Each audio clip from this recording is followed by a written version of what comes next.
ஆறுதல் அடையவே மாட்டேன், எனக்கு ஆறுதல் வரவே வராது, வேண்டாம் எனக்கு ஆறுதல், நான் என் வாழ்நாள் முழுக்க அழுதுகிட்டே நான் கல்லறைக்கு போகிறேன்.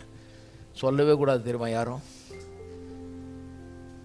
உங்கள் பிரச்சனைகளெல்லாம் காட்டிலும் கடவுள் பெரியவராக இருக்கிறார். எல்லா பிரச்சனையிலிருந்தும் உங்களை மீட்டு உங்களை வாழ்க்கையை மாற்றக்கூடிய வல்லவராயும் நல்லவராயும் இருக்கிறார். பிரச்சனைகள் வாழ்நாளில் பல காரணங்களால் வருகிறது, நடக்கிறது, காரியங்கள் நடக்கிறது பொல்லாத உலகத்தில். ஆனால் கர்த்தர் நல்லவராக தான் இருக்கிறார்.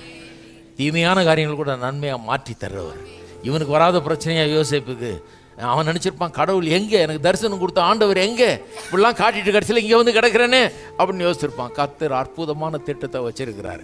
பாடுகள் கொஞ்ச நாள் தான், ஆனால் வாழ்நாள் முழுவதும் நித்தியத்துக்கு உண்டாகிறது. அப்போ நம்பிக்கை எழக்கூடாது பாருங்க. ஆசீர்வாதத்தின் மேலே கண்ணை எடுத்துடக்கூடாது. ஆசீர்வாதத்தை நம்பணும், ஆசீர்வாதத்தை விசுவாசிக்கணும். கிறிஸ்தவ வாழ்க்கை அப்படின்னா ஆசீர்வாதத்தை, கடவுளுடைய எல்லா ஆசீர்வாதத்தையுமே விசுவாசத்தை தான் பெற்றுக்கொள்ள முடியும். விசுவாசிக்கலைன்னா கடவுளை ஏற்படுத்தி தங்க தாம்பாளத்தில் கொண்டு வந்து கொடுத்தாலும் நீங்க அதை அனுபவிக்க முடியாது. நீங்க விசுவாசித்தால் தான் அதை அனுபவிக்க முடியும்.